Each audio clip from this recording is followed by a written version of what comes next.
Hi guys, I'm Jules Cruz and welcome back to this channel. I know I've been MIA for more than a year now. But if you're new to this channel, I'm a real estate marketing consultant, also an interior stylist, minsan creative director, minsan writer, minsan host. Marami tayong racket katulad ninyong mga millennials. Well, millennial din naman ako. Although, on the older side na, certified tita na.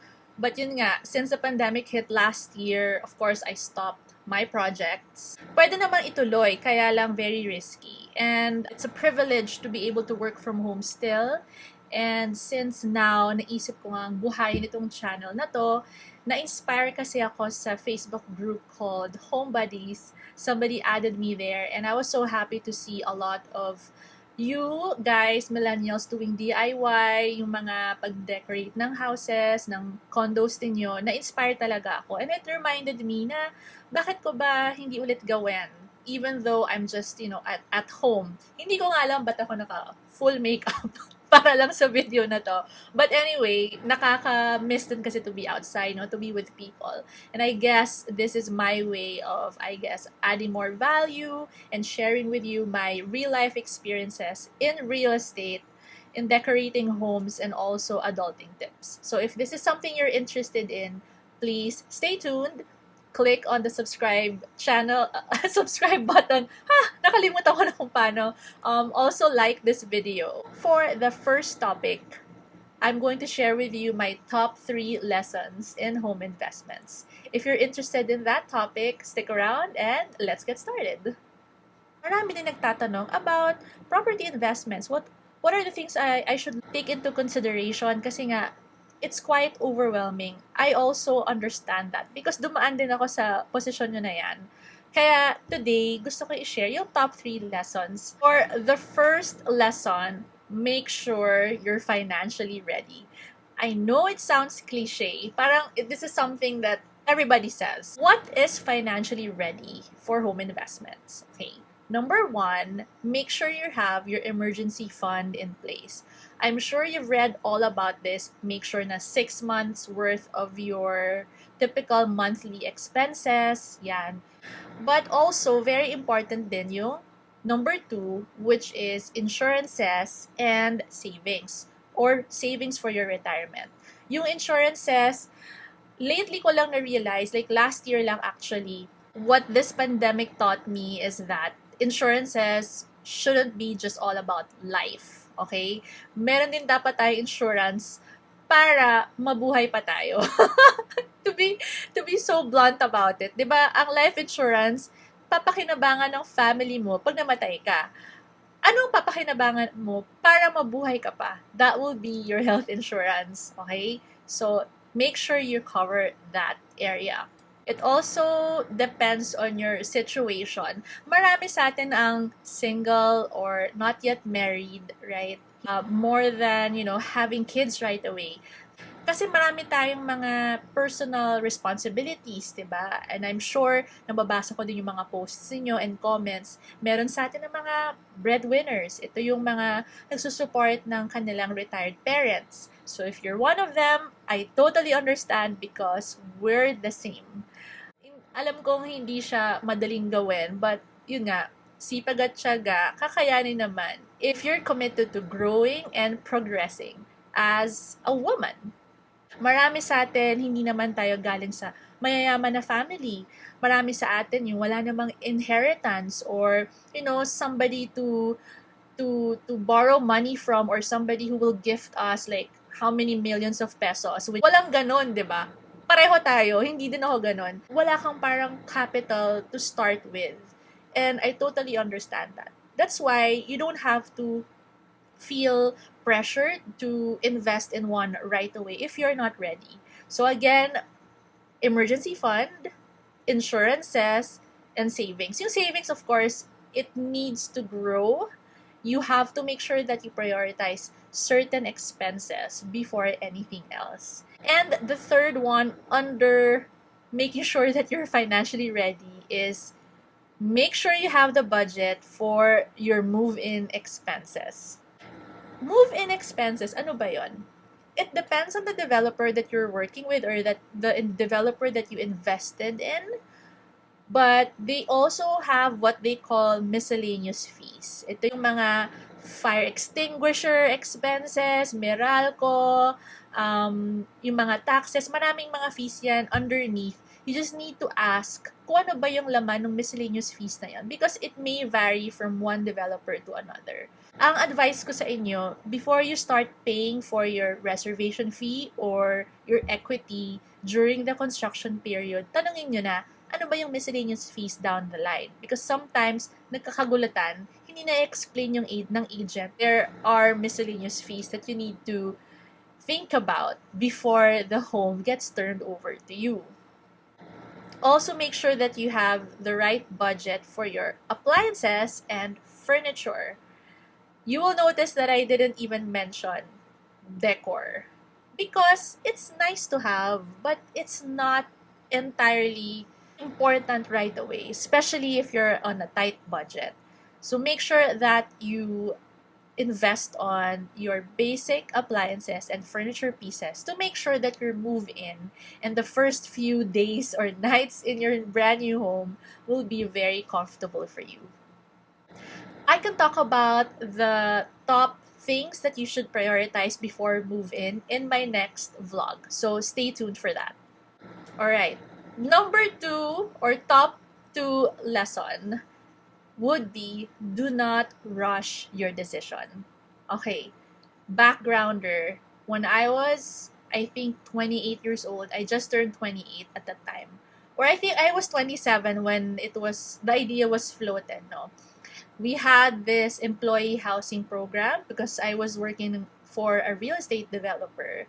And I thought, wow, this is like the best opportunity for me to invest in my own home because employee housing, I mean, diba, that's something that's pretty rare for an employee to have. So, of course, I jumped in. Parang, okay, maganda yung deal with the developer. Of course, proud ako, diba? Excited ako. But yun nga, I felt like I rushed the decision because I was just too excited for it.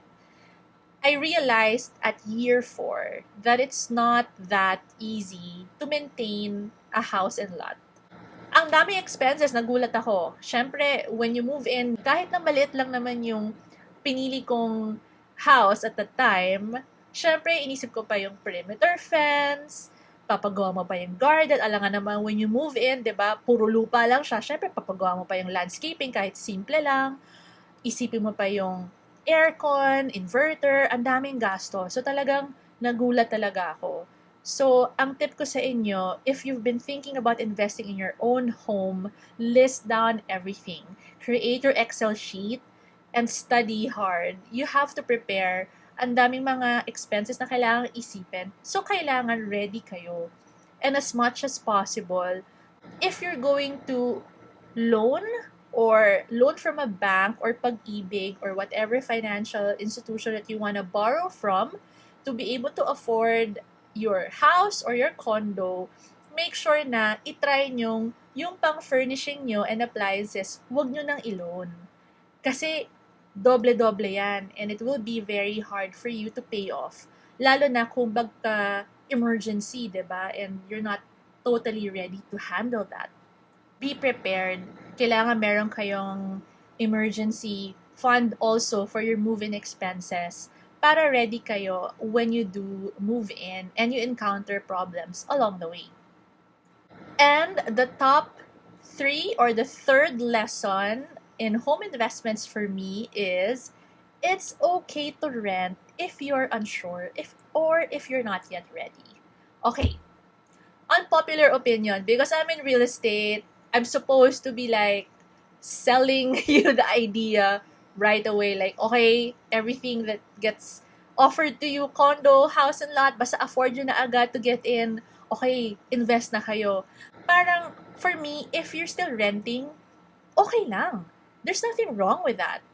I see so many posts sa Homebuddies and people feel a bit pressured na ang gaganda na houses na pinopost ng ibang tao. Alam mo yon, parang, syempre pag nag-rent ka ng unit, hindi mo naman siya fully magagalaw because that's something that you have to agree with your landlady or landlord. Okay lang yan. Don't feel pressured if you're not yet ready. It's okay to rent. And study your options. There's a reason why pre-selling properties is actually a good option for you to take. Why? Number one, you're just paying for the equity during its construction period. So, hindi pa kayo agad-agad mag-move in.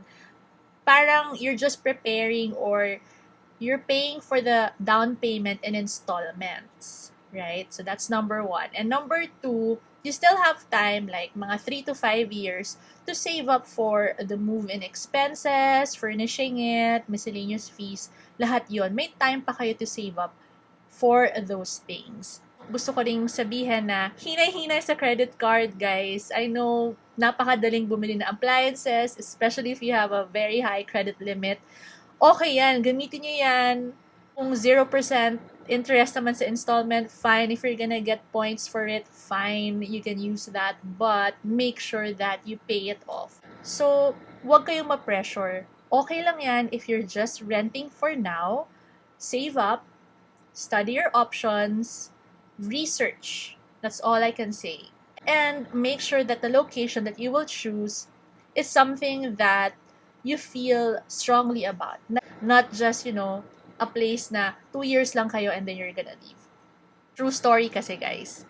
Dun sa first house and lot na nag-invest ako, after 4 years, umalis din ko. I transferred back to the CBD. Why?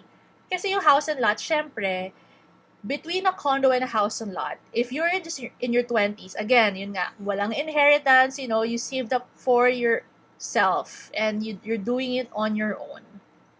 Mahal if you buy a house and lot in the city, 'di ba? I mean, I work in Makati and napakamahal naman ang house and lot if sa Makati din ako bibili. Hello, wala naman akong pang Urdaneta or Bel Air or San Lorenzo, right? If I need a house and lot, if I want a house and lot, dun tayo away from the CBD. So, dun kami sa outskirts, right? Dun tayo. Carmona, San Pedro Laguna, madaming options dyan. Cavite, na easy lang naman for you to travel to and from the city or your place of work.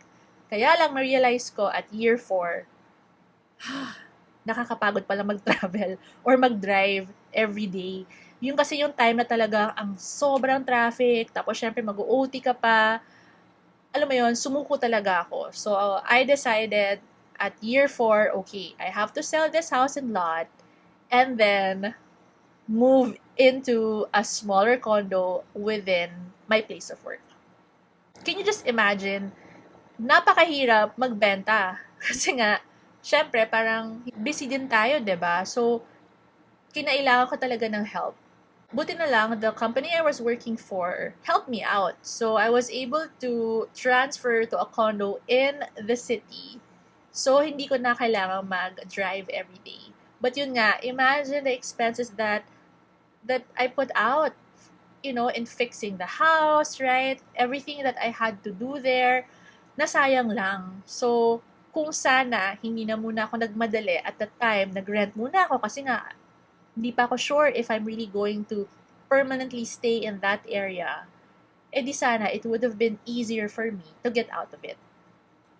So, yun yung main lessons in my home investments. Again, this is my personal experience, personal opinion ko to, and it doesn't mean that I'm trying to discourage you from investing. Of course, if you're ready, and if you think you and your husband, especially if nga the two of you have stable jobs, go for it as long as you consider these points that I shared with you. Kasi nga, talagang mahirap lalo na kapag dumating yung time na hindi mo nakakayanin to continue paying for it if something happens down the line. I hope that helps. And again, like what I said earlier, my next topic will be the top things you should prioritize when you move into your brand new home. So stay tuned for that. And again, this is Jules Cruz. Thank you for watching. Please hit the subscribe button if you want me to talk about anything that you want to learn about real estate and home decor, everything adulting. If you're watching from your homes, stay home as much as you can, stay safe, and yeah, let's take care of our families, especially during this pandemic. Yun lang. Thanks for watching. I'll see you next time. Bye!